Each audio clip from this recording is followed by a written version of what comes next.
यदि आपको कुछ सीखना है तो आप पुस्तकों से सीख सकते हैं, गुरुजनों से सीख सकते हैं, क्लासेस ज्वाइन कर सकते हैं या फिर विद्वान लोगों की संगत करके कुछ सीख सकते हैं। मुझे धर्म के बारे में पढ़ना हो, सीखना हो तो मुझे लगता है बड़ा लंबा समय लगेगा। जैसे मैंने कहा कि हम पुस्तकों से सीख सकते हैं, लेकिन एक पुस्तक को पढ़ने में कई दिन और कई महीने लग सकते हैं और कितना समझ में आएगा वो पता नहीं है। लेकिन अगर यही किसी गुरुजन ने पहले से पढ़ रखा हो, विद्वान व्यक्ति ने पढ़ रखा हो, उस पर सीख रखा हो, तो यदि उनसे हम सीख लें तो वह जो समय उन्होंने लगाया है 2 महीने, 4 महीने, 6 महीने, 6 वर्ष, उसको शायद हम कुछ कम समय में सीख लें। यानी कि ज्ञान पाने का शॉर्टकट मैं इसे कह सकता हूँ। लास्ट वीक जब आपने देखा था, हमने एक चर्चा करी थी राहुल देव जी के साथ में धर्म के ऊपर। उसी चर्चा को हम आज आगे बढ़ाएंगे, क्योंकि उस वक्त आपको एक याद आया होगा, अगर आपने देखा था, हमने बात करी थी, उसमें प्रसंग आया था धर्म और अध्यात्म। तो हमने कहा था कि हम नेक्स्ट टॉपिक पे बात करेंगे और आज हम उसी नेक्स्ट टॉपिक के ऊपर आए हैं और बात करते हैं राहुल देव जी से। राहुल देव जी, आपका बहुत बहुत स्वागत है। नमस्कार। तो जैसा मैंने कहा कि ज्ञान या तो पुस्तकों से ले लें या आप जैसे किसी विद्वान आदमी से, विद्व आदमी से ले लें। मैं पहले एक बात कह दूं इससे पहले कि आप आगे बढ़ें कि ईमानदारी की बात तो ये है रविंद्र जी कि मुझे धर्म पर, इन विषयों पर बोलने का अधिकार ही नहीं है। मैं नहीं समझता कि मैं अधिकारी हूँ। मैं एक अच्छा विद्यार्थी भी नहीं हूँ शायद। ये इतने बड़े, इतने गूढ़ विषय हैं, तो इसके बारे में ये सोचना, और ये मैं समझता हूँ कि अज्ञान और अहंकार दोनों हैं कि मैं इस विषय पे आपसे बात करने के लिए तैयार हो जाता हूँ। तो लोकेशना एक मन में है शायद, दिखने की, लोग मुझे देखें सुने, शायद ये है ही। लेकिन ये संकोच मेरा है और मैं ये दर्शकों के लिए भी कह देना चाहता हूँ कि मैं जो भी कहूँगा वो ये समझ लें कि धर्म और अध्यात्म दोनों, उनकी अगर मैं तुलना करूँ तो वो समुद्र हैं, और हमें, आपको, कम से कम मुझे तो निश्चित ही एक चम्मच बुद्धि मिली है, और हम ये सोचें कि अब एक चम्मच से हम समुद्र को नाप लेंगे, उसको समझ लेंगे, तो ये तुलना होगी। बिल्कुल, आई थिंक ये आपने जो आपने तुलना करी चम्मच और समुद्र, ये बिल्कुल आपने सही तुलना करी है। और एक जन्म में क्या, मुझे लगता है कई जन्मों में भी हम एक डर और भी है, वो ये भी रहता है कि जब सचमुच विद्वान लोग इसको सुनेंगे, मुझे सुनेंगे, तो वो मुझ पे हंसेंगे। नहीं, लेकिन मैं ये भी इसको इस तरह से भी देखते हैं, ये आपका एक बड़प्पन भी मैं मान सकता हूँ, कह सकता हूँ, लेकिन और ये अपने ऊपर अहंकार ना होना, ये भी एक अच्छे विद्यार्थी के गुण हैं।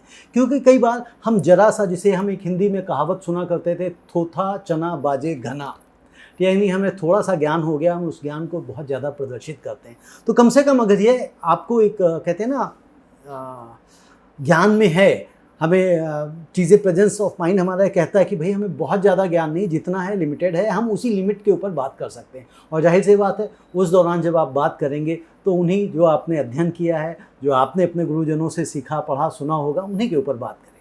अपनी चम्मच जैसी बुद्धि से, चम्मच जितनी बुद्धि से जो समझ में आया उस पर उसी पे बात करते हैं हम। उसी हो सकता है, और ये बहुत सारे लोगों के लिए बड़ा अच्छा हो। राहुल जी, जैसे इसको ज्ञान का जोखिम कह सकते हैं, ज्ञान का जोखिम कह सकते हैं, या ज्ञान का जोखिम, मूर्खता का। देखिए, आज की तारीख में राहुल जी, जो ज्ञान है ना, ऐसे ऐसे लोग बांट रहे हैं जिनको ज्ञान का ज्ञान नहीं पता। सवाल ये, हम और आप, हमसे तुलना क्यों कर रहे हैं? हम ही क्या, लेकिन हम ऐसा प्रयास कर रहे हैं कि एटलीस्ट हम एक ऑथेंटिक चीज़ उन तक पहुंचा सकें, हमारे दर्शकों को, जो वाकई में सुनना चाहते हैं। हम कोई ऐसी लच्छेदार बातें नहीं करना चाहते हैं जिससे बहुत ज़्यादा व्यूअर आकर्षित होकर देखें। हम किसी की, कहते हैं ना, बुराई नहीं करना चाहते हैं यहाँ बैठ के। हम जो सीख रहे हैं, जो समझ रहे हैं, उसी पे आगे चर्चा करना चाहते हैं। राहुल जी, जैसे हम लोग लास्ट टाइम एक बात आई थी कि धर्म और अध्यात्म, कहते हैं ना कि मैं बड़ा धार्मिक हूँ, मैं बहुत आध्यात्मिक हूँ। तो हमने लास्ट टाइम धर्म के ऊपर तो थोड़ी सी चर्चा कर ली थी। अगेन वही बात वो है कि समुंदर है धर्म, उस पर चर्चा कितने दिनों तक या कितने महीनों तक करते रहें, समाप्त होने को नहीं है। लेकिन अगर हम धर्म और अध्यात्म, उसमें अंतर करना चाहें तो उसको किस तरह से अंतर कर सकते हैं? कैसे हम ये समझें कि मैं आध्यात्मिक हूँ या मैं धार्मिक हूँ? देखिए, पिछली बार ही जब हमने बात की थी धर्म की, तो ये बात आई थी कि धर्म इतना विशद, इतना बहुआयामी विषय है कि उसकी कोई एक परिभाषा नहीं है। धर्म जैसे शब्द मैं नहीं समझता कि संसार के किसी भी दूसरे साहित्य में, वाङ्मय में, शास्त्रों में मिलता है।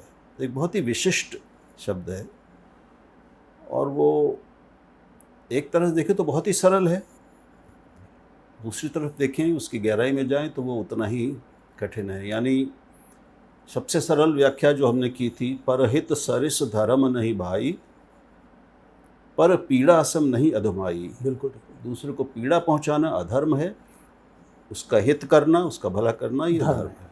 इससे समान धर्म नहीं। जैसे आत्मनः प्रतिकूलानि परेशान न समाचरेत, ये महाभारत में आता है। व्यास जी ने बिल्कुल इतने शब्दों में, 4-5 शब्दों में मर्म जो है उसका सार वो दे दिया है।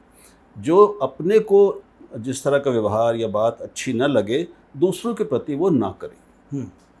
ये संक्षेप में धर्म। बाकी तो फिर जैसे हमने कहा कि एक निर्विशेष धर्म है, फिर सविशेष धर्म है, फिर वर्णों के अलग धर्म हैं, आश्रमों के अलग धर्म है, जो हिंदू धर्म व्यवस्था है, अलग अलग भूमिकाओं के अलग धर्म हैं। तो वो एक धर्म की वो एक धर्म ये है कि जो सबको धारण करता है। धर्मो धारयते प्रजा, प्रजाओं को धारण करता है। और धर्म वो है जिसको अगर आप धारण करेंगे तो धर्म आपको धारण करेगा, यानी आपको टिकाए रखेगा। तो एक वो धर्म है। दूसरा ये था कि भाई जो हम मानवीय, उच्चतम मानवीय गुण और मूल्य उनकी हम कल्पना करते हैं, वो मनुष्य मात्र के लिए वो सामान्य धर्म है, निर्विशेष धर्म है, जिसमें सत्य, अहिंसा, अस्तेय, करुणा, दया, दान आदि ये सारी चीज़ें आती हैं।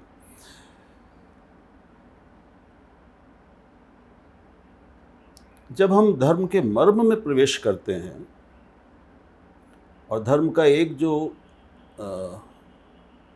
स्रोत है वो आदिम स्रोत है और वो सार्वभौमिक और सार्वकालिक है, केवल हमारा ही नहीं है, कि जिस क्षण मनुष्य के मन में ये प्रश्न और जिज्ञासा उत्पन्न होती है कि मैं कौन हूँ, को अहम, ये जीवन क्या है, सृष्टि क्या है, ईश्वर क्या है,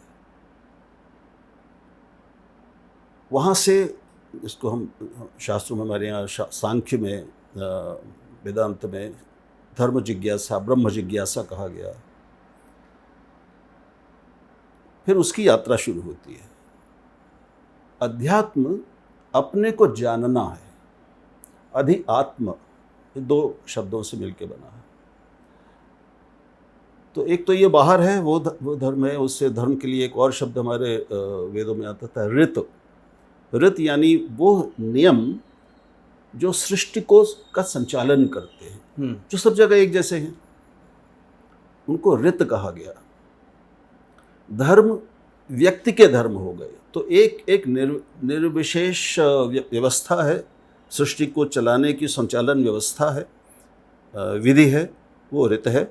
ऋत यानी कि जो ऋषि वाला ऋत और ता, ऋत। और धर्म यानी वो मनुष्यों के अलग अलग कर्तव्य, और कर्तव्य से ज़्यादा व्यापक ये वो है। तो ये एक तो दो वो है। अध्यात्म में प्रवेश उसी का हो सकता है जो अंतर्मुखी है। अध्यात्म की यात्रा हमें अंतर्मुखी बनाती है, और अंतर्मुखी हुए बिना हम अध्यात्म में प्रवेश भी नहीं शायद कर सकते। तो जितना हम अध्यात्म में आगे बढ़ते हैं, यानी अपने इसको जानने को, हमारे भीतर जो बैठा ब्रह्म है, जो उसको कुछ भी नाम दे लें, ब्रह्म तो हमारे यहाँ भारतीय शास्त्रों में, हिंदू शास्त्रों में दे दिया गया, उसको हम अल्टीमेट रियलिटी कर लें, उस परम तत्व कह लें, उसको हम ईश्वर कह लें, परमात्मा कह लें, खुदा कह लें, अल्लाह कह लें, गॉड कह लें। तत्व एक है, नाम अलग अलग है। वो भारतीय मान्यता ये है कि वो हम सबके भीतर भी है, जो आत्मा परमात्मा को हम कहते हैं ना, तत्वतः हम सब ईश्वर हैं, तत्वतः हर आत्मा परमात्मा है। तो जब हम उसको अपने भीतर बैठे उस आत्मा को जानने की जिज्ञासा पैदा होती है एक भीतर से, वो केवल बौद्धिक जिज्ञासा नहीं हो सकती, केवल बौद्धिक नहीं, बौद्धिक तो होती है लेकिन केवल बौद्धिक नहीं, वो भीतर से एक भीतर से एक आत्मिक मांग उपजती है जो हमें अंतर्मुखी बनाती है। तो आप पाएंगे कि संसार में जहाँ जहाँ आध्यात्मिक विभूतियाँ हुई हैं, हर संसार के हर धर्म में अध्यात्म का एक अंश है और उसका एक आयाम है। वो सब किसी न किसी रूप में अलग अलग नाम से वो ध्यान करने वाले लोग हैं। तो जहाँ अध्यात्म है वहाँ अंतर यात्रा है, और अंतर यात्रा का जो सर्वश्रेष्ठ और शायद एकमात्र उपाय है वो है ध्यान। तो बाहरी संसार से अपने को काट कर अपने भीतर प्रवेश करना, और अब उसको मैं और विस्तार में नहीं जाऊँगा, साक्षी भाव भी कुछ कह सकते हैं। तो मैं कहूँगा कि अध्यात्म ये एहसास है, कोई अनुभवजन्य एहसास की मैं बात कर रहा हूँ, केवल बौद्धिक एक कॉन्सेप्ट नहीं। ये एहसास है कि हमारे इस लौकिक जीवन या जो हमारे जीने का तरीका है उससे परे, उससे ऊपर और उसके समांतर एक दूसरा स्तर और आयाम भी है जीवन का, जीने का। यानी एक जगत जो हमें दिखता है, बाह्य जगत, एक अंतर जगत है, एक पूरा संसार हमारे भीतर है। तो हम कहते हैं जो पिंड और ब्रह्मांड भी को एक ही तत्वतः माना जाता है। तो ये जो हमारा पिंड है और ये जो ब्रह्मांड है, इसमें एक तात्विक एकात्मता है। तो ये अध्यात्म की भूख कैसे आती है, किसमें नहीं है, किसमें है, जिसमें है उसमें क्यों है, ये तो हम नहीं जान सकते। शायद ये पूर्व जन्मों के संस्कारों का परिणाम होगा, प्रारब्ध का कुछ होगा, ईश्वर की कृपा होगी, गुरु की कृपा किसी की होगी शायद। लेकिन जब ये आ जाती है और हर धार्मिक व्यक्ति या वो जो धर्म है वो आध्यात्मिक भी हो, ये बिल्कुल ज़रूरी नहीं है।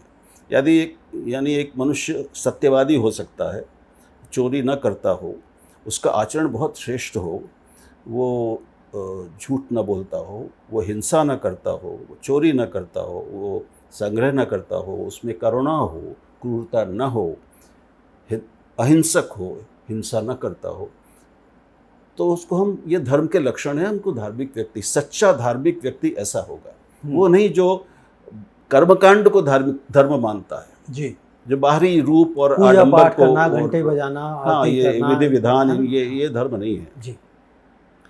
लेकिन आध्यात्मिक, मुझे लगता है, मैं गलत हो सकता हूँ, कि वो थोड़ा सा अलग है इससे, कि वो कुछ ऐसी अभीप्सा है, एस्पिरेशन, जो हमें अनिवार्यतः भीतर की ओर ले जाती है। तो धर्म अगर कर्तव्य के रूप में, मेरा एक मित्र धर्म है आपके प्रति, मेरा एक नागरिक धर्म है, एक बेटे के रूप में धर्म है, पति के रूप में, पिता के रूप में, इसमें वो अनिवार्यतः कोई अंतर यात्रा नहीं होती है, इन्वॉल्व नहीं है। लेकिन अपने को आत्मज्ञान की ओर चलने और आत्मज्ञान की ज़रूरत महसूस करना, और ये एहसास होना कि मेरे भीतर कुछ है जो जानने योग्य है, मेरे भीतर कुछ है जो मुझसे बड़ा है। एक शेर याद आ रहा है जी, मुझे नहीं मालूम किसका है, दो शेर हैं।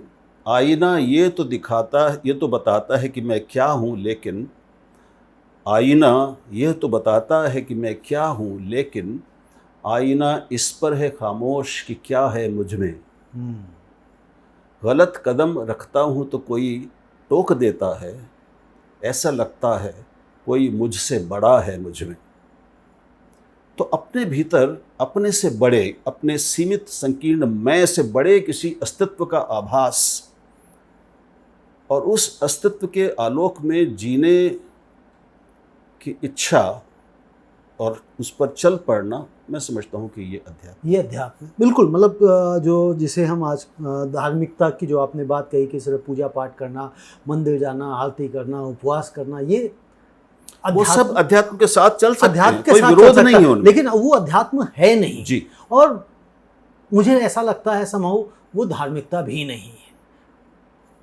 मैं ऐसा महसूस नहीं करता हूं। नहीं, देखिए ये भाव पर निर्भर करता है।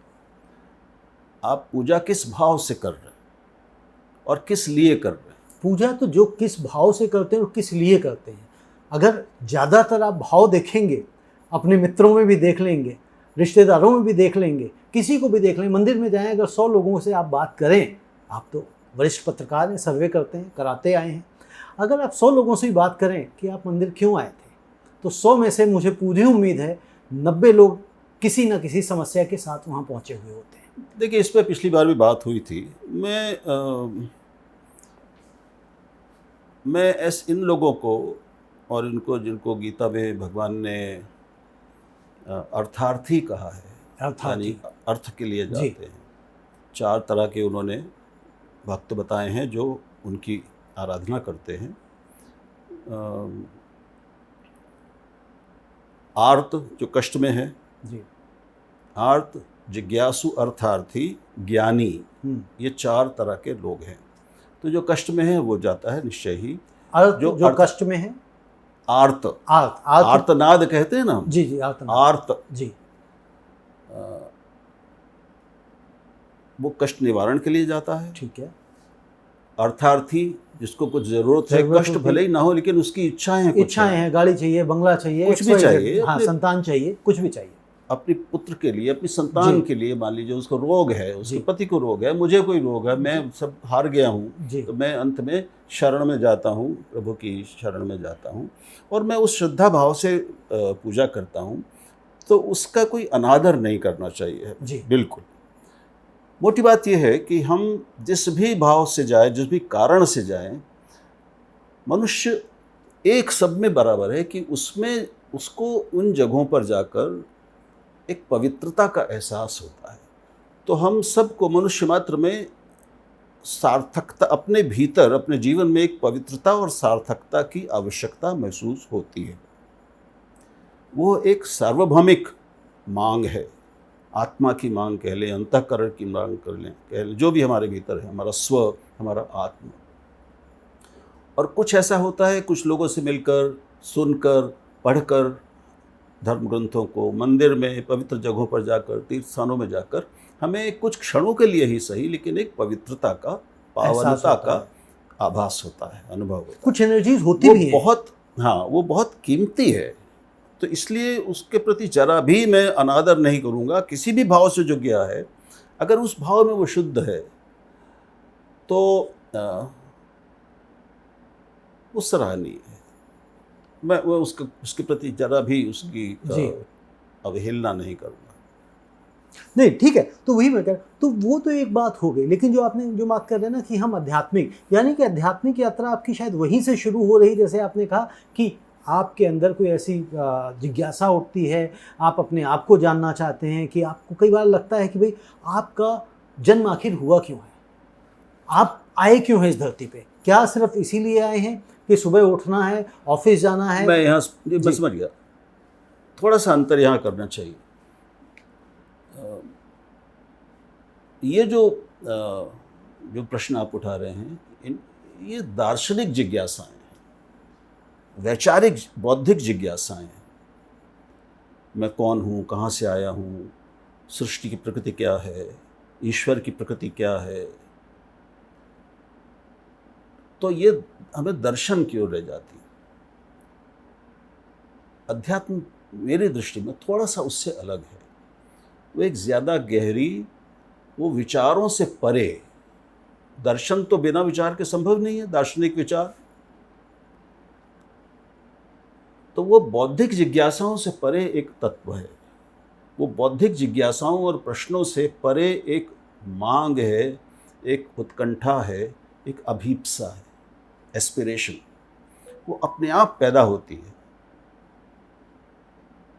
वो पुस्तक पढ़ के हो सकती है, पैदा हो सकती है कि नहीं, मैं नहीं जानता, मुझे लगता नहीं। वो जो है तो एक धन्यता का एहसास देती है। और जो अध्यात्म की यात्रा पर है, वो शायद बाहर किसी बाहरी सहारे और स्थान पर किसी तरह के मदद के लिए शायद नहीं जाएगा, वो भीतर जाएगा। भीतर एक ये मोटा अंतर है। हमें इच्छाएं, कामनाएं, ज़रूरतें, कष्ट, जिज्ञासाएं ये हमें बाहर ले जाती हैं। मेरी बौद्धिक जिज्ञासा होगी, आध्यात्मिक या धार्मिक जिज्ञासा होगी तो मैं ग्रंथ पढ़ूंगा या धर्माचार्यों को सुनूंगा। लेकिन अगर आध्यात्मिक भूख है, अभिप्सा है, तो मैं सबसे कटकर एकांत में जाऊंगा और चुप होकर बैठ जाऊंगा। परमात्मा को प्राप्त करने की चाहत, परमात्मा को जानने की चाहत, ईश्वर को जानने की चाहत, क्या इसे भी आप आध्यात्मिकता से जोड़ के देखेंगे? बहुत आसपास की चीज़ें हैं, लेकिन जानना तभी सार्थक होता है जब वो जानना हमारे अनुभव और अस्तित्व का अंग बन जाए। यानी जो ज्ञान है भारतीय संदर्भ में, वो अस्तित्व मूलक है। ऐसा ज्ञान जो हमारे जीवन, हमारे अस्तित्व मात्र में शामिल नहीं हुआ है, उसको उसने आगे नहीं बढ़ाया है। हम कैसे जी रहे हैं, मेरे जीने का जो ढंग है, अगर उसने उसको आगे नहीं बढ़ाया है, वो केवल बुद्धि के स्तर पर है, तो फिर मैं कहूँगा कि शायद वो आध्यात्मिक नहीं, वो शायद आध्यात्मिक नहीं है। हाँ जी। तो इसलिए मैं बार बार कह रहा हूँ कि बौद्धिक ज्ञान, केवल बौद्धिक ज्ञान, अकादमिक ज्ञान, केवल शास्त्र ज्ञान, ये आध्यात्मिकता नहीं वो है। बिल्कुल अलग है। आध्यात्मिक ज्ञान, अध्यात्म शुद्धतः अनुभव गम्य है, वो अनुभव पर आधारित है, वो विचार पर आधारित नहीं है। विचार से युक्त हो सकता है, उससे जुड़ा हो सकता है, लेकिन वो अनुभव की चीज़ है। मैं नहीं जानता परमात्मा क्या है, मैंने उसके बारे में पढ़ा है, सोचा है, सुना है, लेकिन मैं ये जानता हूँ, मैं अपने इस पिंड के रूप में, राहुल देव के रूप में कह रहा हूँ कि मेरे भीतर कुछ है, और जब मैं अकेला एकांत में आँख बंद करके सिर्फ अपने साथ होता हूँ, सिर्फ कह लूँ कि अपनी सांस पर ध्यान देता हूँ, तो कुछ होता है, कुछ अनुभव होता है। तो जहाँ अनुभव नहीं है वहाँ अध्यात्म नहीं, वहाँ अध्यात्म नहीं है। ये बहुत मोटा लेकिन बहुत बड़ा अंतर। नहीं, बिल्कुल आप केवल विचार, केवल जानकारी, केवल ज्ञान, ये अध्यात्म, ये अध्यात्म नहीं है। मैं आपकी बात से पूर्णतः सहमत हूँ, क्योंकि जब तक आप अपने आप को अनुभव कर रहे हैं, किसी से जुड़ाव, चाहे वो आपको लगता हो कि आप परमात्मा से जुड़ रहे हैं या आपके अंदर कोई है जो आपको कुछ संदेश दे रहा है। उदाहरण देता हूँ जी। प्रेम, अध्यात्म और प्रेम में कोई अंतर नहीं है तात्विक। प्रेम में क्या होता है? कोई विचार होता है क्या? कोई विचार नहीं। आपके मन में किसी के लिए प्रेम है, वात्सल्य है, तो कोई विचार नहीं होता, वो विचार से पैदा भी नहीं होता, बिल्कुल, बस होता है। किसी को एक बार देखा और प्रेम हो गया। प्रेम मेरा तो ऐसा हुआ, शायद आपके साथ भी हुआ हो। बिल्कुल। मित्रता, हम सबका अनुभव होगा कि कोई पहली बार मिला और ऐसा लगा कि अरे हम तो बहुत पुराने मित्र कब से जानते हैं एक दूसरे को, और स्नेह, सख्य और प्रेम का उदय हो गया, उस एक क्षण में हो जाता है, एक निगाह में हो जाता है। अध्यात्म कुछ कुछ वैसा है, वो विचार नहीं है। बिल्कुल, वो विचार नहीं है, बिल्कुल सही कह रहे हैं। और प्रेम की भी चलिए, और एक चीज़ और, हाँ, अब जहाँ अध्यात्म है वहाँ प्रेम होगा, और जहाँ सारा शास्त्रीय ज्ञान है वहाँ प्रेम नहीं होगा। सारा मैं ये हूँ, धार्मिक हूँ, क्योंकि वहाँ विचारों से उलझे हुए हैं। हाँ। विचारों में बिल्कुल जो पतंग की डोर होती है, जिसके बाद जो उलझ जाती है, उसी तरह उलझे हुए हैं। जहाँ प्रेम नहीं है जी, वहाँ सच्चा धर्म नहीं है, वहाँ अध्यात्म नहीं है। आडंबर हो सकता है। ये पिछली बार भी मैंने कहा था कि धार्मिक व्यक्ति नफरत नहीं करता, कर ही नहीं सकता। धर्म के जो लक्षण दिए हमारे यहाँ 8 या 10 कुछ भी दे, उन्हीं को देख लें तो उसमें अक्रोध है, उसमें अद्रोह है, नातिमानता है। गीता में आता कि जो दूसरे के प्रति द्रोह नहीं करता, जो जिसमें करुणा है, जहाँ करुणा नहीं है वहाँ धर्म नहीं है, वहाँ अध्यात्म भी नहीं है। तो ये मैं कहूँगा कि यहाँ पर अध्यात्म और धर्म एक हो जाते हैं। बिल्कुल। और जैसे आपने प्रेम की बात की, तो प्रेम में एक चीज़ और जो मैं समझता हूँ, और कि प्रेम में अपेक्षा नहीं होती है कि भाई आप मेरे लिए ये करोगे तो मैं करूँगा, क्योंकि जब प्रेम है तो आपका समर्पण भाव, अगर मुझे आपसे प्रेम है तो मेरा समर्पण भाव आपकी तरफ होगा, न कि ये होगा कि नहीं राहुल जी अगर ऐसा करेंगे तो मेरा प्रेम व्यापार नहीं है, व्यापार नहीं है, सौदा नहीं है, सौदा नहीं है। लेकिन अब ये आपने कहा कि मैं किसी का अनादर नहीं करना चाहता, किसी भक्त का, लेकिन क्या मंदिरों में बहुत सारे लोग ये व्यापार करते हैं? मैं समझ रहा हूँ आप कहाँ जा रहे हैं। इस समय देखिए देश में धार्मिकता की बाढ़ आई हुई है, लोग इस होड़ में हैं, हमारे बहुत से हिंदू साथी की गर्व से कहो मैं हिंदू हूँ, गर्व से कहो मैं ये हूँ। नहीं, आजकल इसमें एक और चलन चल गया है, अगर आप सोशल मीडिया वगैरह पर देखें, कुछ लोग अपने नाम के साथ हिंदू लिखते हैं। हमने भाई तुम्हारे नाम से पता लगता आप हिंदू हो। तो ये मूर्खताएं बहुत बढ़ गई हैं। अब उसमें एक ये भी है, बहुत सारे लोग आप देखेंगे एक्स पर अपने परिचय में लिखते हैं धर्मो रक्षते रक्षित नहीं, अहिंसा परमो धर्म, धर्म हिंसा तथैव च। किसी भी ग्रंथ में धर्म हिंसा तथैव च है ही नहीं। लेकिन किसी ने ये गढ़ दिया, और हमारे ये सारे हिंदूवादी हिंदू जितने हैं वो ये बड़े गर्व से लिखते हैं। उनको ना तो अर्थ से कोई मतलब है, ना उनको स्रोत से कोई मतलब है, ना उनको धर्म से कोई मतलब है।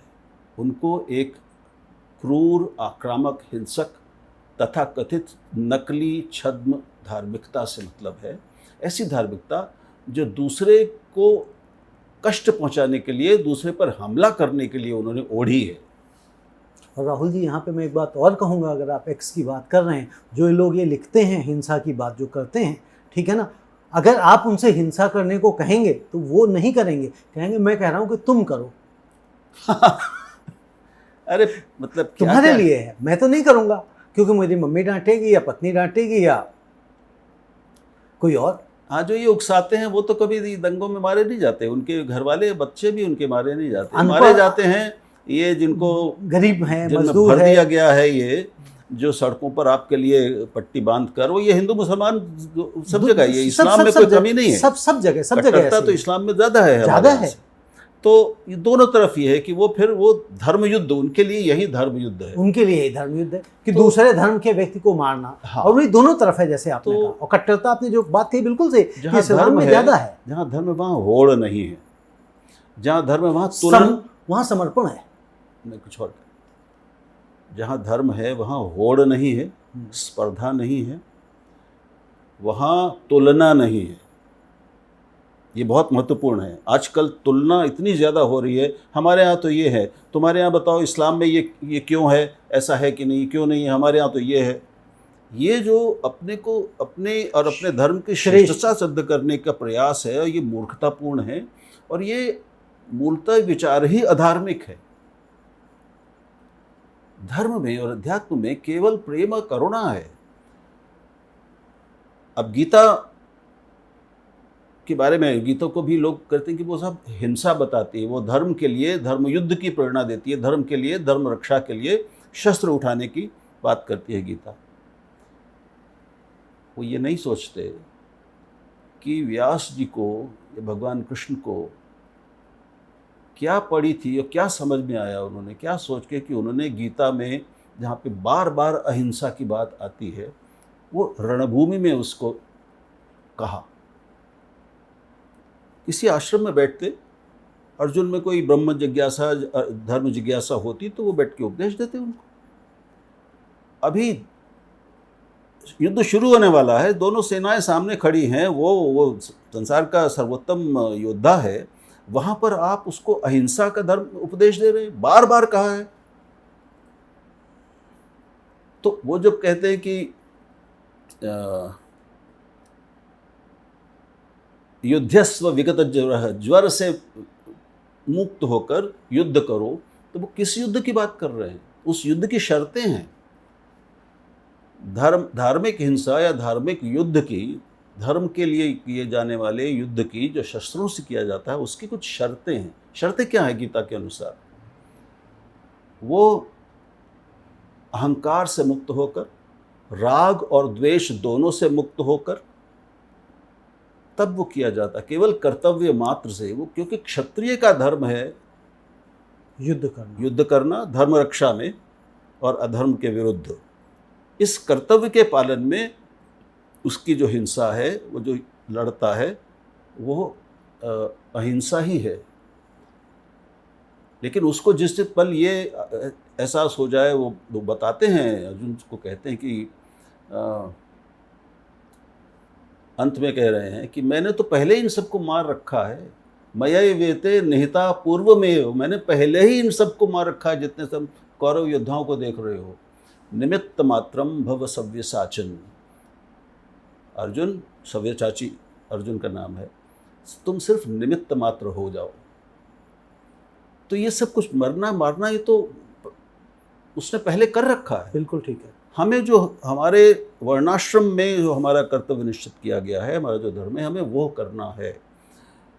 अनहंकारी होकर, ना अपने ऊपर ये न मानते हुए, ये सब जो हो रहा है वो फिर और विस्तार में जाना पड़ेगा कि ये सब इंद्रियों के विषय, इंद्रियां और इंद्रियों के विषय, ये इंद्रियां ही क्रियमाणानि आता है सर्वशः, सब जगह ये इंद्रियां ही, उन्हीं की क्रियाएं सब दिख रही है, उन्हीं का किया हुआ है, सब पूरी लीला है।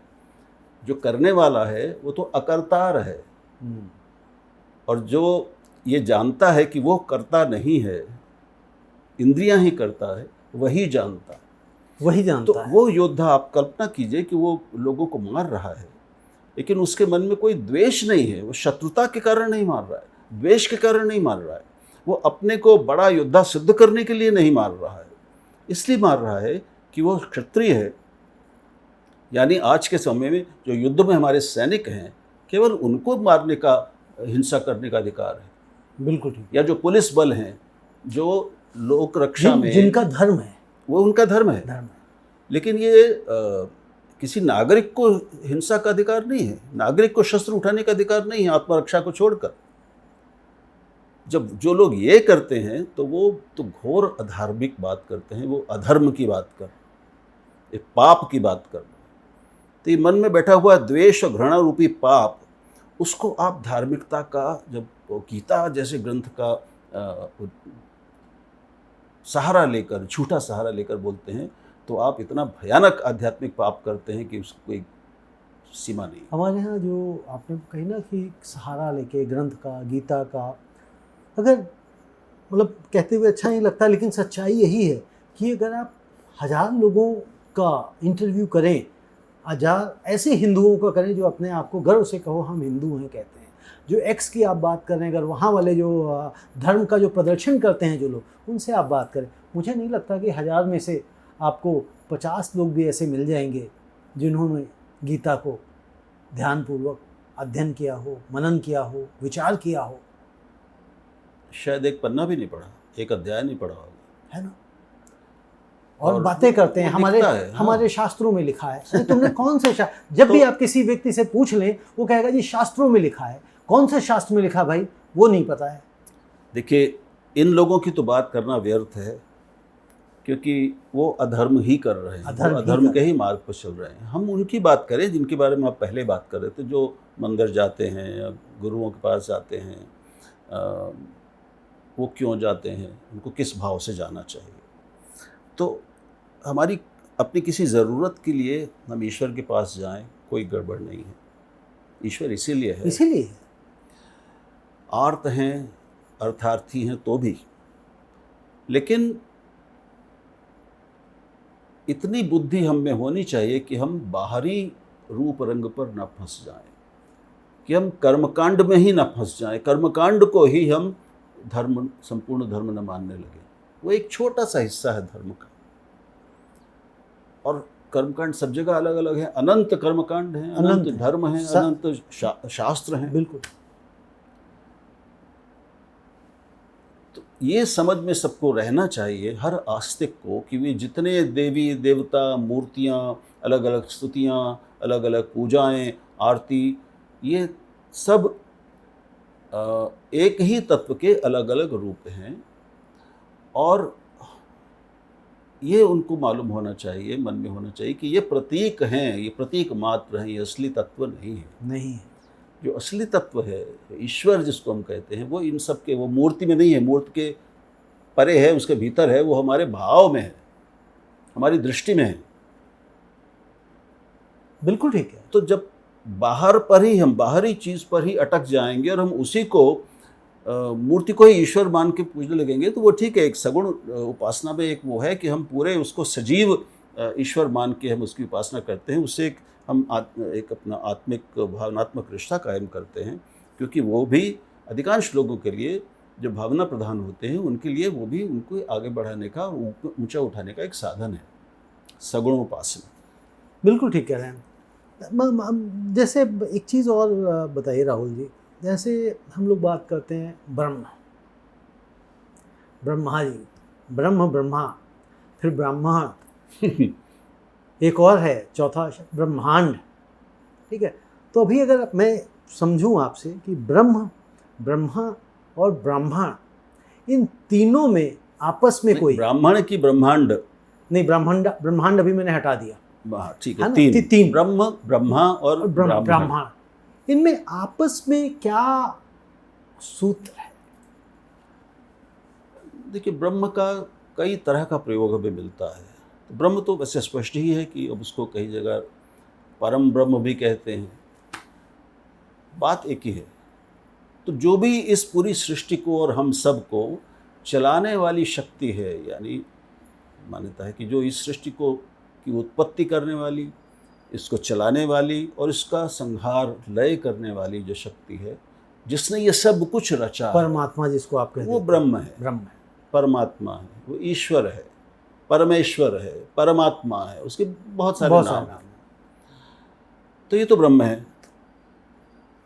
ब्रह्म कई जगह वेदों के लिए भी आया है। गीता में ही ब्रह्म के अलग अलग उपयोग मिलते हैं। ओके। तो ये समझना पड़ता है, और यहीं पर गुरु की और अध्ययन और स्वाध्याय की ज़रूरत पड़ती है, मनन की ज़रूरत पड़ती है, कि हम ये जान सके कि इस स्थान पर, इस संदर्भ में ब्रह्म शब्द आया है, तो उसका आशय क्या है। क्या ये वो पर ब्रह्म वाले आशय में आया है, या वो वेद के लिए आया है? तो वेदों को भी ब्रह्म कहा गया है। तो ब्रह्म का ही, वेद ब्रह्म की ही वाणी माने ही जाते हैं, वो ब्रह्म से ही उद्भूत हैं, साक्षात ब्रह्म हैं, ऐसा माना गया। ब्रह्मा एक देवता हैं। अब हमारे यहाँ 33 करोड़ देवता हैं, अब वो भी एक अनंत सृष्टि है। हाँ, उसमें भी 33 करोड़ हैं, 33 कोटि हैं। नहीं, करोड़ नहीं, मुझसे गलती हुई। हाँ। जो शास्त्रों में आता है वो कोटि है। तो 33 करोड़ की तो गिनती कहीं मिलती नहीं, यानी गिनाए गए हों ये, तो ऐसा तो है नहीं, केवल एक संख्या मिलती है। ये भी मान सकते हैं कि उस समय शायद जब ये ग्रंथ रचे गए, तो उस समय संसार की जनसंख्या शायद 33 करोड़ रही हो। तो हमारा तो तत्व ज्ञान ये है कि हर भूत में, हर जीव में ब्रह्म है, देवता है, तत्वतः वो दिव्य है। तो ये दिव्य धातु से आता है, दिव्य देवता जी। तो सब देवता हैं, हम सब देवता भी हैं, हम सब परमेश्वर भी हैं।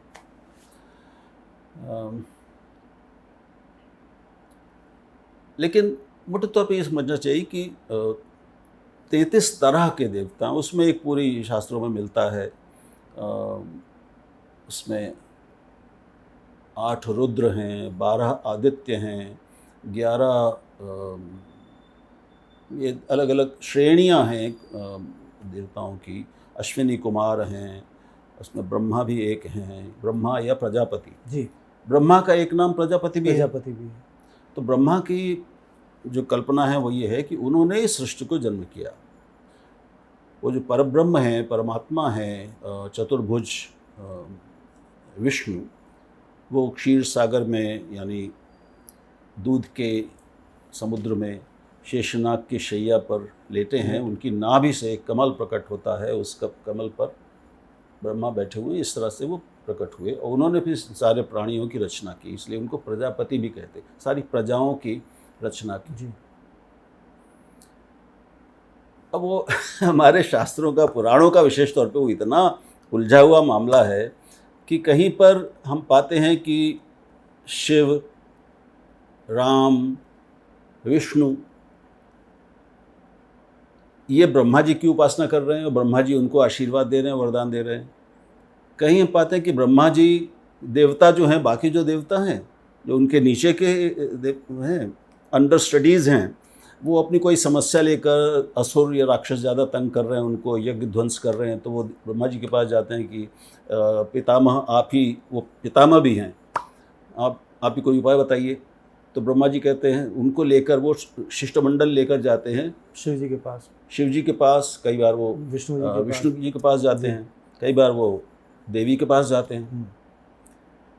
तो ये भी एक वो मिलता है कई, ये सारे जो नहीं। और इसमें एक जो आप कह रहे हैं, जो आप पुराणों की बात, तो जिस पुराण को आप पढ़ेंगे, अगर आप शिव महापुराण को पढ़ेंगे तो वहाँ शिव ही, हाँ, शिव ही शिव है, शिव ही शिव है। विष्णु महापुराण को पढ़ेंगे तो वहाँ विष्णु ही विष्णु है।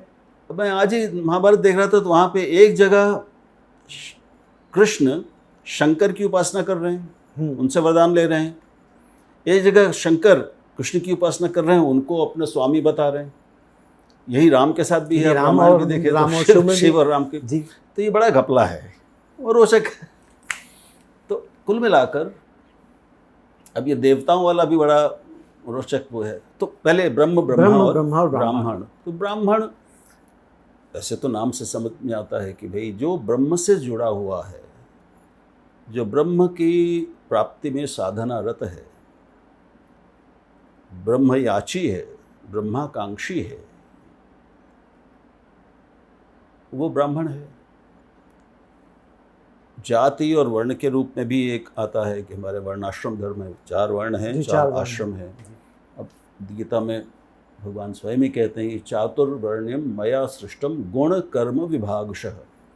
उसमें जन्म का नाम नहीं है, जन्म से नहीं उन्होंने बांटा, उन्होंने गुणों और कर्मों के आधार पर 4 वर्णों का निर्माण किया। चातुर्वर्ण्यम मया सृष्टम, मैंने सृजित किए, गुण कर्म विभागशः।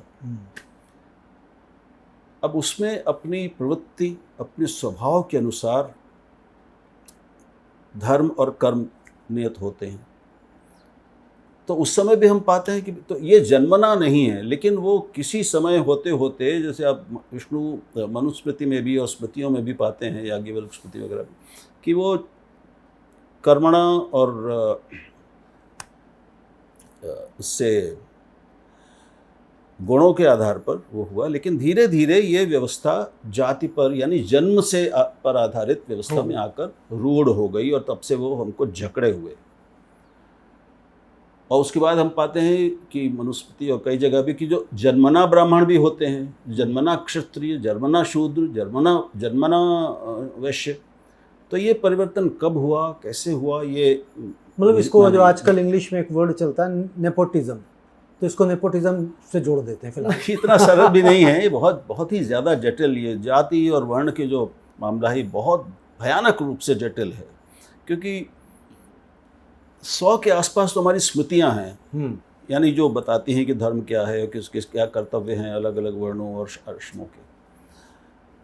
मनुस्मृति सबसे पहली है और वही सबसे सर्वोच्च मानी जाती है, लेकिन वो अंतिम नहीं है। गौतम की है, धर्मसूत्र हैं, याज्ञवल्क्य की है, बिहारी, और बिल्कुल बहुत लंबी परंपरा है। कई स्मृतियों के नाम मिलते हैं लेकिन ग्रंथ उपलब्ध नहीं है, इतने 1000 साल हो गए। तो अब जो स्थिति है, तो मूलतः अगर हम गीता को माने, मैं मानता हूँ कि गीता इस मामले में अद्भुत है। 2 ग्रंथ मैं कहूँगा जिसको भी सनातन धर्म, हिंदू धर्म को समझना हो कि वो और कुछ पढ़े ना पढ़े, वो महाभारत और गीता।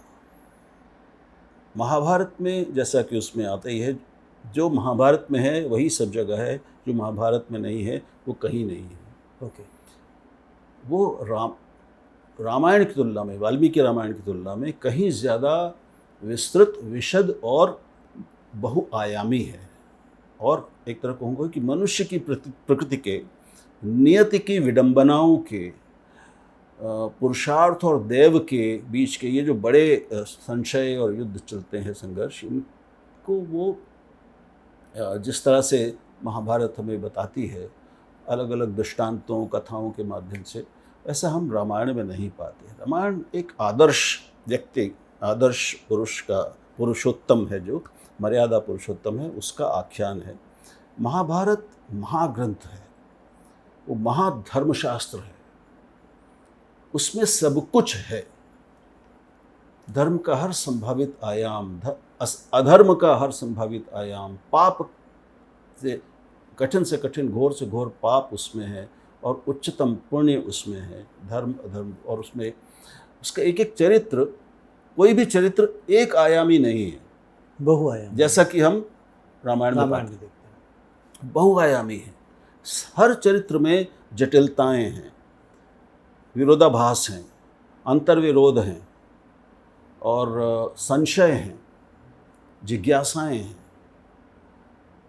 तो वो विलक्षण है। तो उसमें जो एक संपूर्णता, मैं कहूँगा कि समझ और ज्ञान की जो संपूर्णता है, वो जीवन के, वास्तविक जीवन के बहुत ज़्यादा करीब है। हमारे आपकी, हमारी जो कमज़ोरियाँ हैं, हमारी जो विशेषताएं हैं, उनका कहीं ना कहीं प्रतिबिंब और कहीं हमें दृष्टांत, उसमें कथाएं मिल जाएंगी। तो वो कहीं ज़्यादा एक जटिल और कहीं ज़्यादा समृद्धतर और विशदतर ग्रंथ है, और उसका सार, उसका पूरा मक्खन वो गीता में है। तो इसीलिए कहा गया है कि गीता सुगीता कर्तव्य एक किमन्याय शास्त्र विस्तर है। गीता को सुगीता कर लो, यानी उसको साध लो, तो फिर दूसरे शास्त्रों के विस्तार में जाने की जरूरत क्या है, आवश्यकता नहीं है। ये सच है। तो मैं तो भी कोई संशय होता है तो मैं गीता की शरण में जाता हूँ। तो आध्यात्मिक और धार्मिक प्रश्न, जिज्ञासाएं और संशय होते हैं। जी, तो आपने ब्रह्मा और ब्राह्मण का एक तरह से बताया कि क्या है। अब ब्राह्मण के लिए देखिए, शास्त्रों में, गीता में भी और कई जगह ऐसे ब्राह्मणों का भी उल्लेख खूब है जो कर्म से घोर पापाचारी हैं, पापी हैं। उनको कहा वो ब्राह्मण नहीं है। ये भी आता है, महाभारत में ही आता है कि 1,00,000 मूर्ख ब्राह्मणों को भोजन कराने से बेहतर है कि एक विद्वान ब्राह्मण को भोजन कराओ। बिल्कुल। तो ये महाशिव पुराण में भी मिलता है जो आपका। हाँ, तो मूर्ख और अज्ञानी, आडंबर वाले पापाचारी ब्राह्मणों की उस समय भी कोई कमी नहीं थी। और जो सचमुच के ब्राह्मण थे, जो ब्रह्म में जीते थे, ब्रह्म के उस मार्ग पर थे, ब्रह्मविद थे, जो ब्रह्म को जानते थे, वो भी थे। तो इसको किसी भी रूढ़ अर्थ में लें, और ये जन्मना तो हो ही नहीं सकता। जन्मना तो हो ही नहीं सकता। उसने बहुत गड़बड़ किया है, भयानक गड़बड़ की। हमारे पूरे हिंदू समाज को इस रूढ़ हो चुकी, जड़ हो चुकी और क्रूर हो चुकी जाति व्यवस्था ने, वर्ण व्यवस्था ने भयानक नुकसान पहुंचाया। नहीं, आज भी पहुंचा, बिल्कुल नुकसान पहुंचाया, आज भी पहुंचाया, और मुझे लगता है आगे भी ये चलता ही रहेगा। बातें ऐसी मिलती हैं मुझे, ब्राह्मणों को, मुझे बहुत गालियां पड़ने वाली हैं, लेकिन बहुत ऐसा मिलता है कि ब्राह्मणों ने केवल शायद अपनी महिमा को बढ़ाने के लिए, अपनी पूजा करवाने के लिए, अपने को सर्वोच्च रखने के लिए क्या क्या लिखा है, क्या क्या गढ़ा है। क्या होता है जब आपके पास ताकत हो, कानून हो, आपकी सरकार हो, सब कुछ आपके पास हो, तो आप कुछ भी लिख सकते हैं। जो आप नियम बना देंगे वही नियम बना रहेगा। मैंने कहा आपको नेपोटिज्म, तो वास्तव में वो रहा होगा, क्योंकि अधिकार, मनुष्य में जो एक अधिकार की, अधिनायक की वृत्ति होती है, मुझे एक अधिकार मिल गया तो फिर उसको बनाए रखने के लिए मैं कुछ भी करूंगा, कुछ भी करूंगा, और दूसरों को वंचित करूंगा। आज भी तो हम ये कहते हैं ना, डॉक्टर का बेटा डॉक्टर, इंजीनियर का बेटा इंजीनियर, फिल्म स्टार का बेटा फिल्म स्टार। देखिए, उसमें एक चीज़ और है, उसमें आनुवंशिकी का भी एक तत्व है जिसका हमें ध्यान रखना चाहिए। ये तो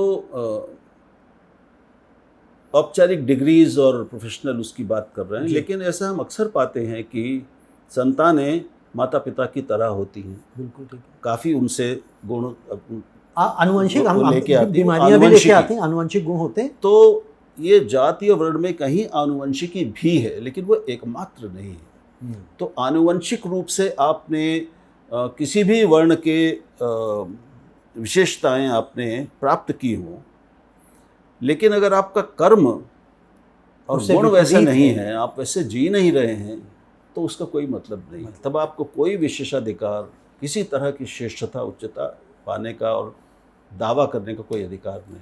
राहुल जी, हम लोग देखिए चर्चा करते हैं, इस चर्चा का मकसद है कि भाई जो लोग धर्म के प्रति जिज्ञासा रखते हैं, जो जानना चाहते हैं, समझना चाहते हैं, उन तक ये चर्चा पहुँचे।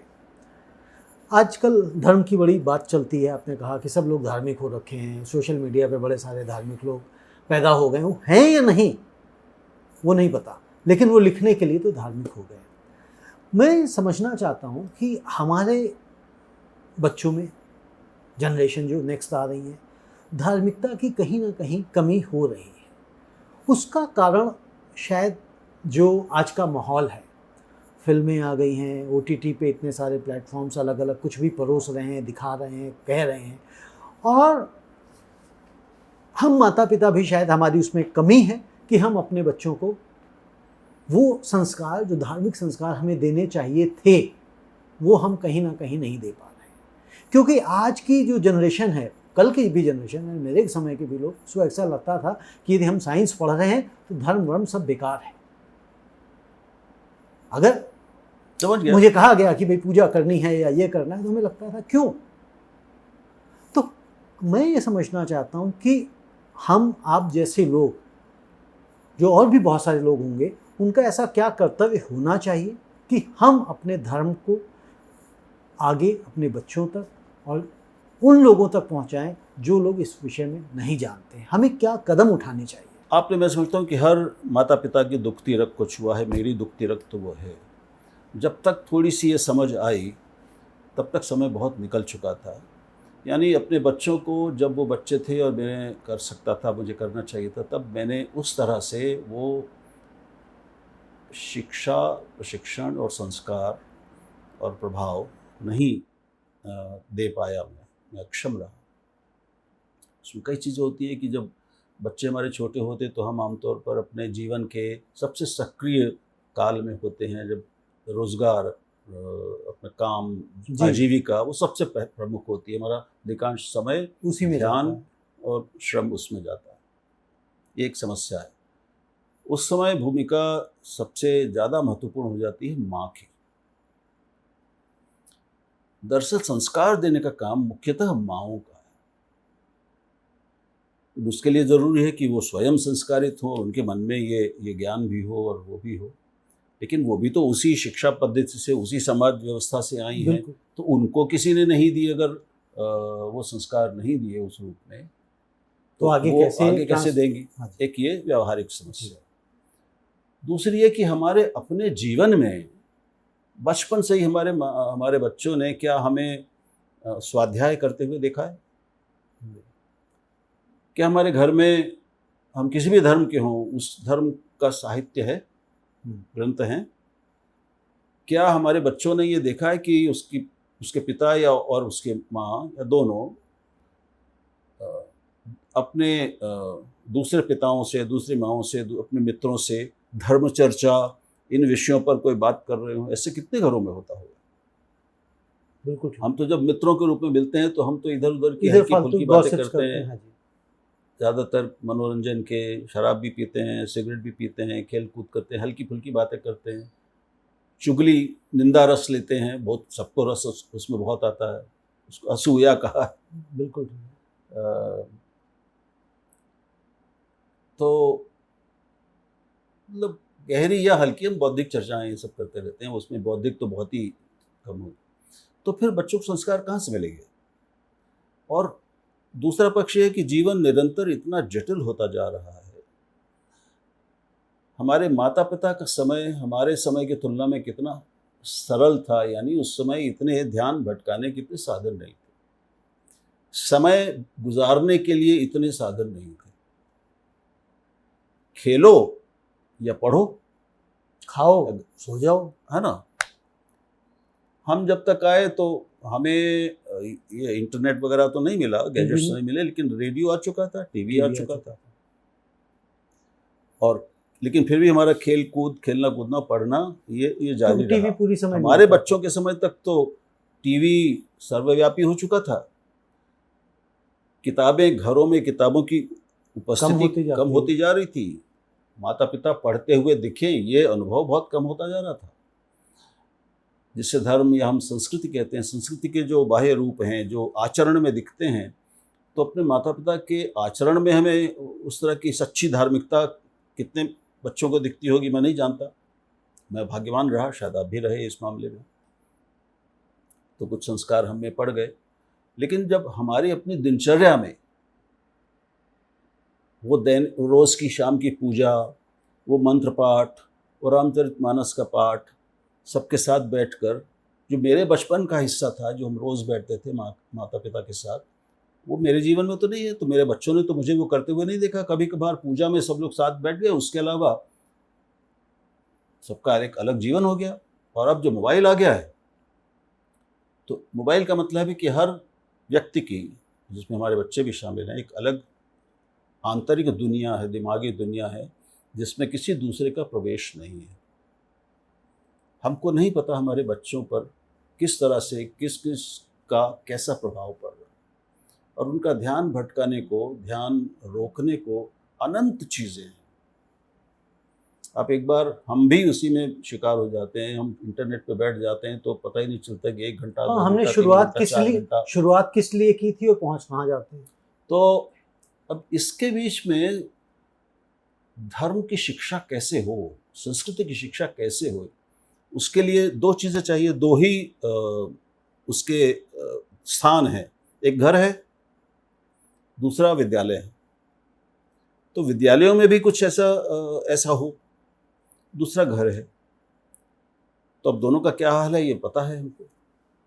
लेकिन अभी जो आज के बच्चों को मिल रहा है, उसमें शायद वो, क्योंकि इतना ज़्यादा धर्म का राजनीतिकरण हो चुका है और धर्म का विधर्मीकरण, अधर्मीकरण हो चुका है, हिंसक बनाया जा चुका है कि दूसरे के धर्मों को, मतलब हिंदू घर होगा तो वहाँ मुसलमानों को गरियाने वाली चर्चाएं तो आम होंगी। मुसलमान घर है, हिंदू को किसी गरियाने एक वाली नेता चर्चाएं। कहने की जरूरत नहीं है, उसका समर्थन होगा, दूसरे नेता की और पार्टी की बुराई होगी। अब आजकल लोगों का ज़्यादा समय इसमें जाता है, बच्चे भी उसको सुनते हैं, अपनी राय बनाते हैं, उनका प्रभाव पड़ता है। तो ये तो संस्कार हम दे रहे हैं अपने बच्चों को। हम धर्मग्रंथ पढ़ के नहीं सुना रहे हैं उनको। हम और आप धर्म चर्चा कितनी करते हैं, तो इसके लिए करते हैं, कभी कभी करते हैं, लेकिन ऐसे लोग बहुत कम हैं। तो तीसरी जगह समाज है। समाज, या जब उसको पूरा कहते हैं साइबर स्पेस, सब समाज का हिस्सा है, वो बन गया है। तो इनमें से कहीं भी तो वो उपलब्ध नहीं है, तो कैसे हो? दूसरी चीज़, एक ज़्यादा गहरी चीज़ जो मैं अक्सर अपने धर्माचार्य मित्रों से कहता हूँ, उनके सामने, धर्म के सामने, हिंदुत्व के सामने, हर धर्म के सामने खड़ी इस चुनौती की बात कर रहा हूँ, वो चुनौती विज्ञान की है। हमारे जो बच्चे हैं, हमारी बच्चों की पीढ़ियाँ हैं, वो इस ज्ञान और विज्ञान के युग में बड़े हो रहे हैं। जन्म लिया है उन्होंने, बड़े हो रहे हैं। जो कुछ हमारा सारा संसार आसपास है हमारा, वो सब विज्ञान निर्मित है। हमारी गाड़ियाँ, हमारे घर, हमारे गैजेट्स, जहाज़, रेलगाड़ी, साइकिल, कुछ भी कह लें। तो ये किसी वैदिक ज्ञान ने तो ये उत्पन्न नहीं की चीज़ें, बिल्कुल। किसी धार्मिक, सांस्कृतिक, आध्यात्मिक ज्ञान ने भी ये पैदा नहीं की है। इन चीज़ों में फंसे रहने से जीवन में जो शून्य आता है वो तो है, लेकिन उसका अनुभव लोगों को, बच्चों को बहुत बाद में होता है। तो वो अपने भीतर जाने वाला, अपने साथ रहने वाला, उनको अनुभव ही कभी नहीं मिला है। तो उनमें वैसी जिज्ञासाएं, अभीप्साएं नहीं आई, कम होती हैं। ऐसा नहीं कि अब भी नहीं है, अब भी है। लेकिन आप पाएंगे कि संसार भर में भारत शायद अकेला ऐसा देश है, या गिने चुने कुछ देश ऐसे बचे हैं, वो भी एशिया, दक्षिण एशिया में, और शायद इस्लामिक विश्व में, जहाँ धार्मिकता बढ़ रही है, धर्म में लोगों की रुचि बढ़ रही है, तथाकथित धर्म में। लेकिन पूरे पश्चिम में जो विकसित देश हैं, उनमें चर्च खाली हो रहे हैं, वो ज़्यादातर ईसाई देश हैं। तो अब जो युवा हैं वो धर्म से विरत हो रहे हैं। वहाँ पर सबसे तेज़ी से बढ़ने वाली वहाँ पे संख्या है उन लोगों की है जो अपने को नास्तिक कहते हैं। ये जो वर्ग है, ये सबसे तेज़ी से पश्चिम में बढ़ रहा है इस समय।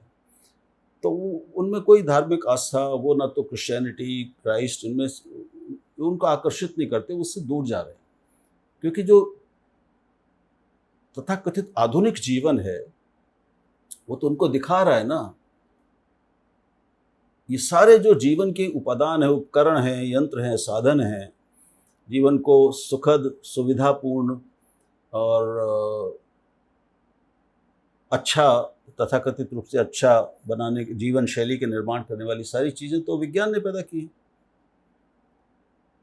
तो फिर जो धार्मिक आस्था, जो आस्था का जो पक्ष है मनुष्य का, उसका कोई बाहरी, उनको उसकी ज़रूरत नहीं कहीं दिखाई देती। उससे उनमें मनोवैज्ञानिक आत्मिक समस्याएं बहुत पैदा हो रही हैं। अकेलापन पश्चिम की एक बहुत बड़ी, सारे तथाकथित आधुनिक समाजों की एक बहुत बड़ी समस्या है, अकेलापन, अवसाद, डिप्रेशन, और उसके और जो मनो रोग बहुत बढ़ते जा रहे हैं। भारत में भी ये आत्महत्याएं, नुकसान पहुंचाने वाले काम, आत्मघाती आचरण, व्यवहार, रिश्ते। तो इसमें वो टिक सकें, कहीं ठहर सकें, अपना जायज़ा ले सकें, और कोई उनको मदद करने वाला हो, कोई उनको रास्ता दिखाने वाला हो, कोई सहारा देने वाला हो, कोई प्रेम के साथ ये करने वाला हो, ऐसे लोग भी अब समाज में कम हैं। इसके लिए भी ये सबके बस का नहीं, तो केवल माता पिता होने से। तो राहुल जी, बात वही है कि हाँ। हम मतलब जो कहते हैं ना कि इसको आगे बढ़ाएं, यानी कि हम लोगों को शिक्षा दें, ये कैसे पॉसिबल होगा, कैसे संभव होगा। जिसको इसकी ज़रूरत महसूस होती है, यानी हमको और आपको, तो हम अपने घर में अपने बच्चों के साथ पहले तो खुद पढ़ना शुरू करें। अगर धर्म की बात कर रहे हैं आप और संस्कृति की बात कर रहे हैं, पढ़ेंगे तो समझेंगे, समझेंगे तो फिर अपनी उस समझ में, उस चर्चा में, संवाद में बच्चों को शामिल करें, उनसे संवाद करें, आपस में संवाद करें। पति पत्नी के बीच में भी तो संवाद चाहिए इन विषयों पर। बिल्कुल ठीक बात। कहाँ कितना होता है? नहीं हो रहा। तो पहली जरूरत है स्वाध्याय, स्वयं अध्ययन। वो किसी गुरु के साथ भी हो सकता है, अनौपचारिक, औपचारिक दोनों रूपों में हो सकता है। आजकल ऑनलाइन बहुत चीज़ें हैं, आप सब कुछ उपलब्ध है, हर तरह की शिक्षा, धार्मिक शिक्षा, आध्यात्मिक शिक्षा, जो भी चाहिए, हर प्रश्न का जवाब आपको मिलेगा। तो वो भी है आपके लिए, आपको कहीं जाने की जरूरत नहीं है, आप अपने इंटरनेट पे सब कुछ मिल सकता है आपको, उसमें रुचि चाहिए। तो पहले ये करें, स्वाध्याय करें, मनन करें, अध्ययन करें, यही स्वाध्याय है। फिर अपने उसमें कोशिश करके बच्चों को शामिल करें, कोशिश करें कि उनको ये कुछ, उनमें जिज्ञासा जगे, कुछ रुचि जगे। तो हमें इन विषयों को आकर्षक बनाना पड़ेगा। और वहाँ पे एक समस्या आ रही है जो धर्माचार्यों के सामने बहुत बड़ी चुनौती आने वाली है आगे के समय में। ये आप भागवत प्रवचन करते रहेंगे और उनको आप भक्ति में सराबोर करते रहेंगे, अपनी भक्तिनों को, ज़्यादा तो महिलाएं जाती हैं, लेकिन ये ज़्यादा चलने वाला नहीं है। जो आधुनिक युवा है, उसका जो मस्तिष्क है, वो प्रश्न पूछता है, वो प्रश्नाकुल युवा है, वो भावाकुल युवा नहीं है।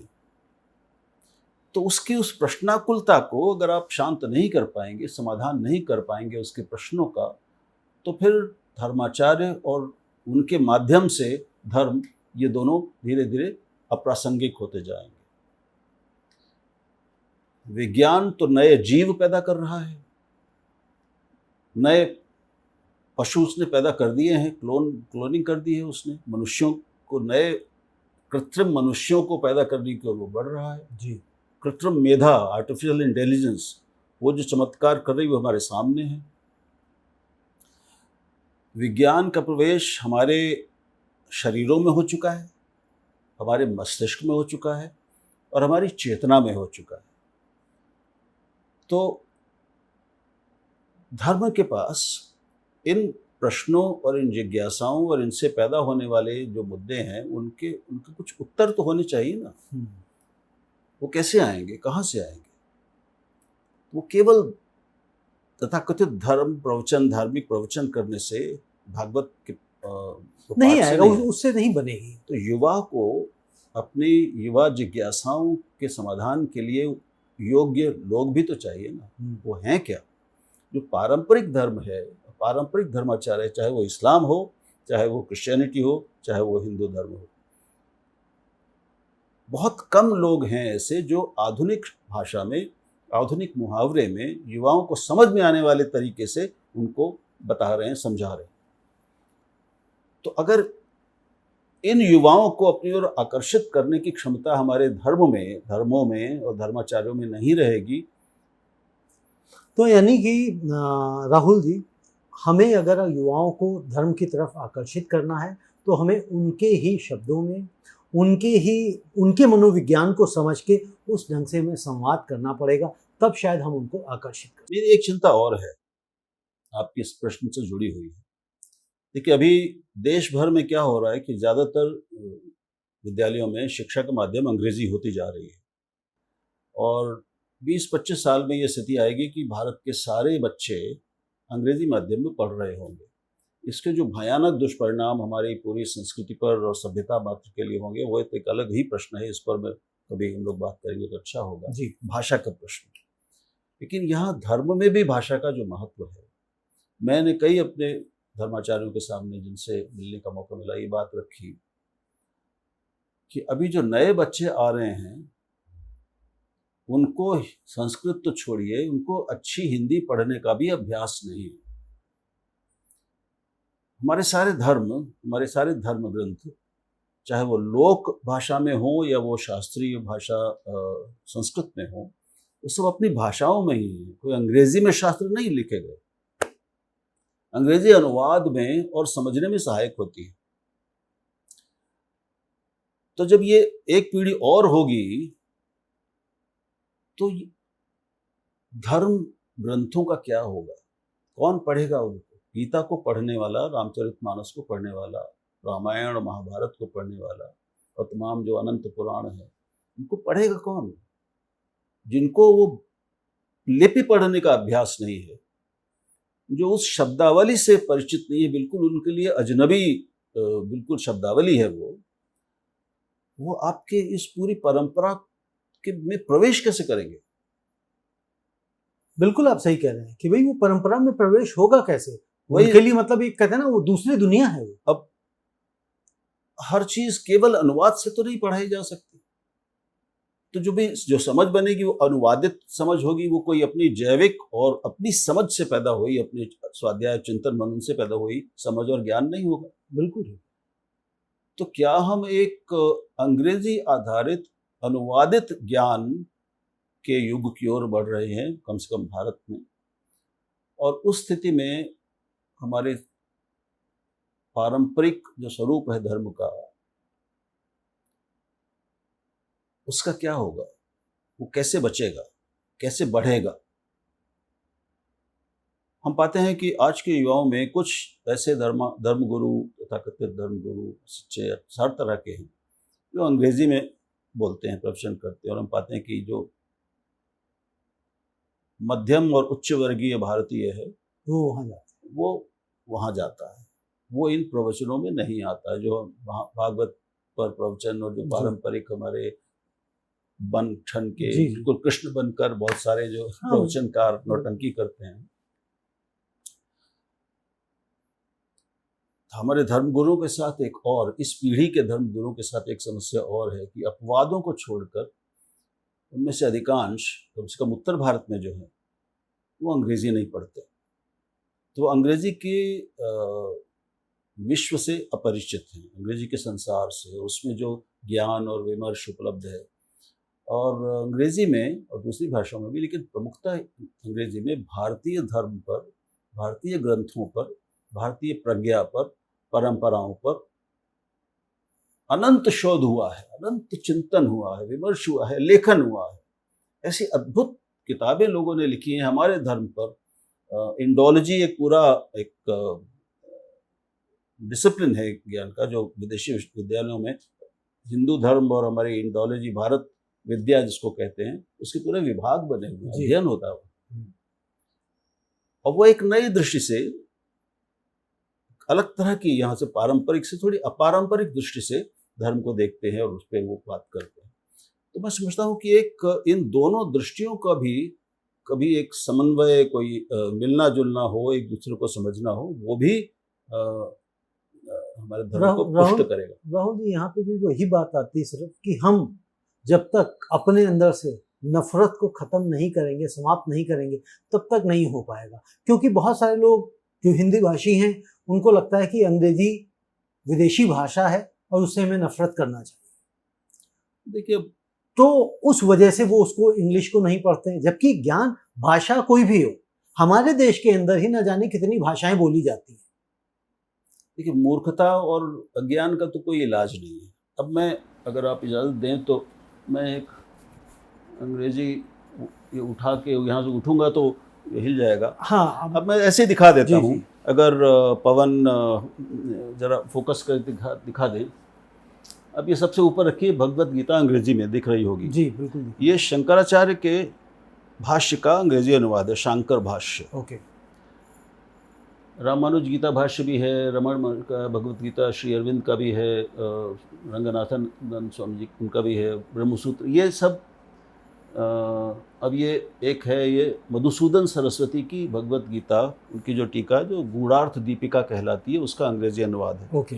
अब मैं आपको बताऊं कि अंग्रेजी में ये जो अनुवाद किया है स्वामी शायद गंभीरानंद हैं, हाँ, गंभीरानंद, वो अपूर्व है, अद्भुत है। अंग्रेजी भाषा का ऐसा उन्होंने अद्भुत इस्तेमाल किया, उनका अधिकार ऐसा है कि वो संस्कृत के गूढ़तम परिकल्पनाओं को, विचारों को, प्रत्ययों को, कॉन्सेप्ट्स को एकदम सटीक, बहुत माइन्यूटली उनको वर्क कर देते हैं। तो ऐसा नहीं कि अंग्रेजी से हमको ज्ञान और समझ मिल नहीं सकती, लेकिन उसके लिए वो जाना पड़ेगा। तो ये अंग्रेजी पढ़कर हम समृद्ध ही ज्यादा होते हैं, हम वंचित नहीं होते। नहीं, आप किसी भी भाषा को, मैं ऐसा मानता हूँ, किसी भी भाषा को पढ़ के समृद्ध ही होंगे। किताब मुझे दिखने की, इतनी मोटी किताब है, धर्मा। एक जर्मन दार्शनिक हैं और भारतविद हैं, और ये ऐसे लोग हैं जिन्होंने अपना पूरा जीवन भारत के धर्म को, भारत को दिया है, वेदांत को दिया है, उसके ग्रंथों को समझने पे दिया है। उन्होंने ऐसी अद्भुत टीकाएं लिखी हैं, विदेशी हैं ये, और इनको ना पढ़कर, इनसे परिचित ना होकर हम गरीब ही रहते। तो अगर अंग्रेजी मात्र के प्रति, पश्चिम मात्र के प्रति ये मूर्खतापूर्ण दुराव पैदा किया जा रहा है, तो ये मैं अपना सिर्फ दुर्भाग्य कह सकता हूं। नहीं, बिल्कुल ये दुर्भाग्य है। और कोई भी, और ये चल रहा है, ये आंदोलन चल रहा है, ये चल रहा है आंदोलन, और आंदोलन ये आगे चलता ही है। एक ये है कि साहब, हम अपने परंपरा पर, अपने शास्त्रों पर व्याख्या करने का हमें ही अधिकार है। हाँ। दूसरे को, किसी को नहीं। हम दूसरे के बताए हुए को हम क्यों पढ़ें? तो ये क्या करें। चलिए राहुल जी, ये आज का जो हमारा सत्संग रहा ये बड़ा अच्छा रहा, और मैं समझता हूँ दर्शकों को भी पसंद आएगा, क्योंकि ऐसे सत्संग होने चाहिए। जो हम बात कर रहे थे कि हमारे बच्चों को, आपके कारण हो गया? नहीं, बिल्कुल एक दूसरे के कारण हो गया, ठीक है ना। क्योंकि अगर आप हाँ नहीं करते तो मेरे कारण कुछ नहीं होता, तालियां तो दोनों हाथों से ही बजनी है, ठीक है ना। तो दोनों के कारण से हुआ, और ऐसे सत्संगों की आवश्यकता घरों में भी है। वही तो मैं कह रहा था। जो बच्चों को अगर पढ़ाना है, बताना है, उनको इस ओर लेके आना है, करें, गपशप करें, ठीक है। सत्संग, इसलिए सत्संग क्या है बेसिकली, सत्संग से एक अलग, अभी हाँ वो फील आती है, डिफरेंट ना, कि अलग अभी बच्चों की, युवाओं की भाषा, उनके मुहावरे में हमें बात करनी पड़ेगी उनसे। सत्संग बोलेंगे तो छटक जाएंगे, तो भाग जाएंगे, ठीक है ना। चलिए हम लोग बात कर लेते हैं सत्संग की, उनकी बात ठीक है। उसमें जो मुझे एक और चीज लगा आपसे चर्चा करते हुए, बात करते हुए, कि अगर हमें अपने बच्चों को, आने वाले जनरेशन को धर्म के प्रति लाना है, तो जैसे आपने कहा कि स्वाध्याय करें, खुद पढ़ें, फिर बच्चों को पढ़ाएं या प्रश्नोत्तर करें। पर मुझे एक और तरीका समझ में आया कि जिससे हम बच्चों को उसमें एंगेज कर सकते हैं। पहले तो हम प्रश्न ढूंढें, जो भी प्रश्न बच्चों के लिए हो सकते हैं, वो प्रश्न बच्चों को दें कि बेटा या बेटी, इसका जरा इंटरनेट से मुझे निकाल के दो। अच्छा है, अच्छा तरीका, ठीक है ना। तो उससे क्या होगा, वो इन्वॉल्व होगा कि बेटा मुझे तो आता नहीं है, अच्छा तू भी मुझे ला के दो। इस पे याद आया मुझे एक आपको बात बताऊं जी। हमारे एक मित्र हैं, आचार्य मिथिलेश नंदिनी शरण, वो अयोध्या में एक हनुमत निवास मठ है, उसके वो महंत हैं जी। मठाचार्य हैं, लेकिन वो सचमुच आचार्य हैं, केवल निरे महंत नहीं है। और उनका शास्त्र ज्ञान, उनकी संस्कृत ज्ञान और उनकी समझ, अंतर्दृष्टि तो बहुत अच्छी है ही, बहुत गहरी है। वो विलक्षण वक्ता है। तो वो एक बहुत अच्छा प्रयोग कई वर्षों से कर रहा है। वो हर साल एक युवा धर्म संसद का आयोजन करते हैं 2 दिन की, अलग अलग जगहों पर। जिससे मुझे जिनमें जाने का मौका मिला, पहले अयोध्या में थी, फिर वृंदावन में पिछला था, अभी अगली होने वाली है हरिद्वार में। तो वहाँ देश भर से, मुख्यतः उत्तर भारत से 700-800 से लेकर 1000 तक युवा आते हैं, लड़कियां भी लड़के भी। और वहाँ धर्माचार्यों को भी वो बुलाते हैं, स्वयं भी बैठते हैं मिथिलेश जी। और वो व्याख्यान सत्र भी होते हैं और फिर प्रश्नोत्तर सत्र होते हैं। तो उसमें युवा जो हैं, ये बच्चे ही अपने मन के सारे प्रश्न, सारी जिज्ञासाएं पूछते हैं और इनका उत्तर रोक देते हैं। ये इतना अच्छा प्रयोग है, बहुत अच्छा प्रयोग, जबरदस्त प्रयोग, बहुत अच्छा प्रयोग। और उसमें खूब रुचि से बच्चे आते हैं। जो 1000 बच्चे आए हैं, यानी कि रुचि से ही आए हैं। आपने कहा पूरे देश से आ रहे हैं, हाँ, तो रुचि से आ रहे हैं जी। और जब रुचि से आ रहे हैं, 2 दिन रहेंगे, तो आगे अगर मुझे ज्ञान होगा तो मैं 4 लोगों के साथ और डिस्कस करूंगा। अच्छी जिज्ञासाओं वाले और रुचियों वाले युवा आज भी हैं हमारे यहाँ, बहुत बड़ी संख्या में, बहुत बड़ी संख्या। हम ये ना मान लें कि सब कुछ खत्म हो गया। नहीं, कहीं कुछ नहीं खत्म हो रहा है। इस तरह के प्रयोग हमें और चाहिए। हमें कहीं कुछ नहीं। अगर आप मंदिरों में जा रहे हैं तो वहाँ युवा भी हैं, युवतियां भी हैं। तो अगर वो वहां जा रहे हैं, वो इसीलिए जा रहे हैं क्योंकि उनकी उसमें रुचि है, खत्म नहीं हुई है और न कभी खत्म होगी, न कभी खत्म होने देना चाहिए। लेकिन उसके लिए भी इस तरह के प्रयोगों की आवश्यकता है। और हमें धर्म के विषय में, अध्यात्म के विषय में अपने बच्चों को, पड़ोस के बच्चों को, समाज के बच्चों को, जिसको हम जैसे भी वो पहुंचा सकें, जिज्ञासाओं के उनके समाधान कर सकें, उसमें इन्वॉल्व कर सकें, वो आवश्यकता है। राहुल जी, बहुत बहुत धन्यवाद आपका। आपकी ये महती कृपा, आपने इतना ये चर्चा आगे चलती रहेगी, बतियाने का मौका दिया। बिल्कुल, अगर हम गप मारेंगे, बतियाएंगे, तो एक तो मैंने कहा कि बक करने का इस माध्यम से हमारी भी खुद की भी जिज्ञासाएं पूर्ण होती हैं और जो दर्शक देखेंगे उनको भी सुकून मिलेगा। बहुत बहुत धन्यवाद। तो दोस्तों, ये थे आज हमारे साथ राहुल देव जी। आपकी भी यदि कोई इस तरह से प्रश्न आते हैं मन में, आप लिख के भेजिए, हम लोग उस पर डिस्कस करेंगे। और चर्चा को सिर्फ ये जो धार्मिक चर्चा और आध्यात्मिक चर्चा है, हम सिर्फ और सिर्फ ये बात करते रहें, गर्व से कहो हिंदू है, उससे बात नहीं बनने वाली है। नारों से हम धर्म को नहीं जान सकते हैं, नारों से हम अध्यात्म को नहीं जान सकते हैं। उसके अंदर हमें घुसना होगा और सम्मिलित होना पड़ेगा, लोगों को इन्वॉल्व करना पड़ेगा। अगर आप किसी के प्रति नफरत रख के धर्म को बढ़ाना चाहेंगे तो उसका विस्तार थोड़े समय के लिए शायद हो जाए, लेकिन वो सही अर्थों में नहीं होगा।